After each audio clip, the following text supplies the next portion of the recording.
The morning sun barely crests the horizon, casting a soft, promising glow across the room.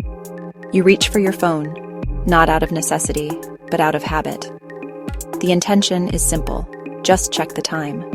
But the screen explodes into a chaotic constellation of notifications. A dozen emails clamor for your attention, each marked with an urgent red badge. Social media alerts flash with updates from friends, acquaintances, and strangers you barely remember following. News headlines scream about global crises, demanding your immediate concern. Your calendar pings, reminding you of a day already packed with obligations before it has even truly begun. It is a digital ambush disguised as a morning greeting. This initial barrage sets a frantic tone for the rest of the day. Your mind, once calm and ready for focused work or quiet contemplation, is now a whirlwind of fragmented thoughts and anxieties.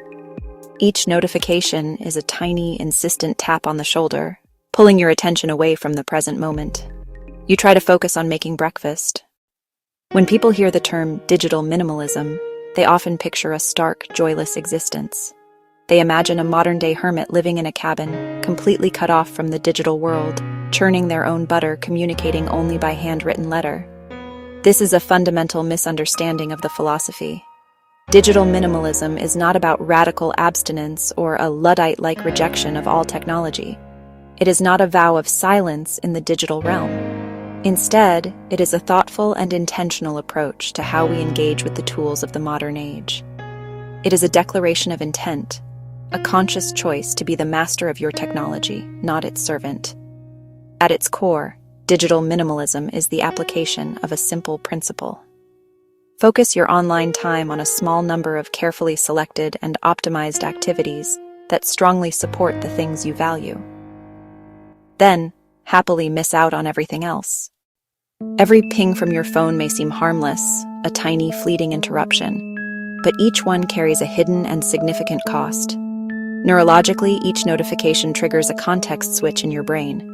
You could be deep in thought, working on a complex problem, writing a heartfelt letter, simply enjoying a quiet moment. The instant that alert sounds, your brain is yanked from that state of deep focus. It has to disengage from the primary task, process the new information from the notification, attempt to re-engage with what you were originally doing. This process is neither seamless nor efficient. This constant fracturing of attention has a devastating effect on our ability to do meaningful work. Research shows it can take over 20 minutes to fully regain deep focus after a single interruption. Section 4, A Tale of Two Coffees, the Unfocused versus the Intentional.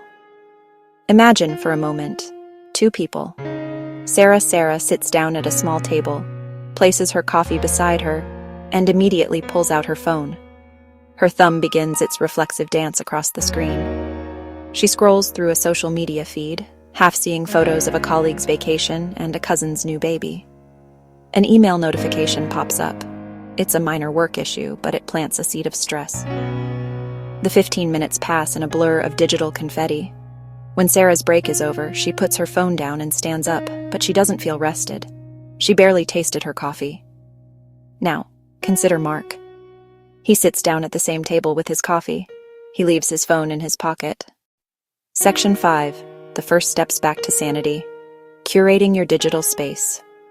Reclaiming your focus can feel monumental, but the journey begins with small, manageable steps. The first, a notification audit. Open your phone's settings. Turn off notifications not from humans who need timely responses.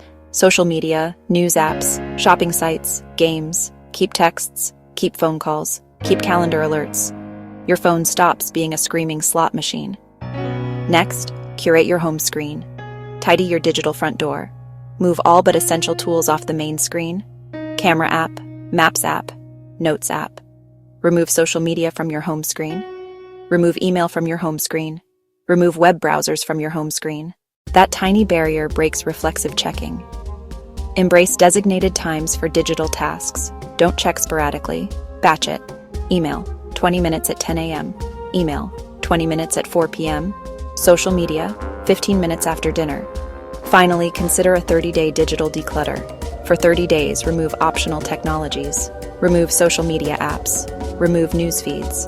Remove online shopping apps. Remove other non-essential digital services. After 30 days, reintroduce only what adds clear value.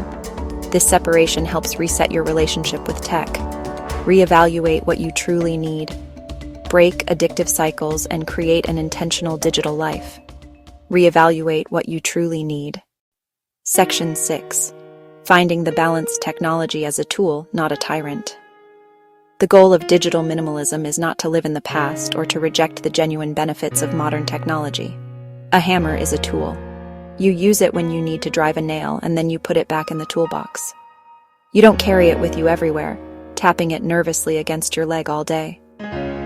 We must learn to see our digital devices in the same light, as powerful tools to be used for specific purposes, not as constant companions that dictate our every waking moment. Finding this balance is a personal journey. There is no one-size-fits-all prescription. For a freelance graphic designer, spending time on visual platforms like Instagram or Pinterest might be a valuable part of their creative process.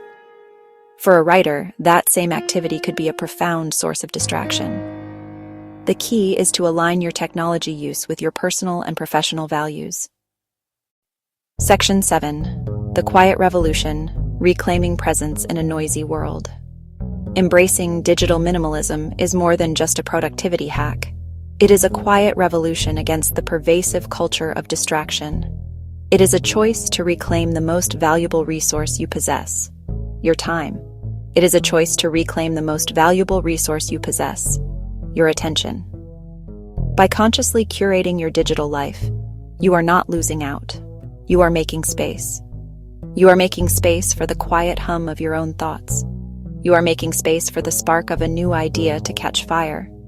You are making space for the deep satisfaction that comes from completing a difficult task without interruption.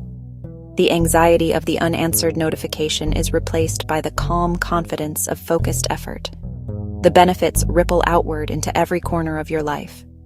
When you are less distracted by the digital world, you become more present in the real one.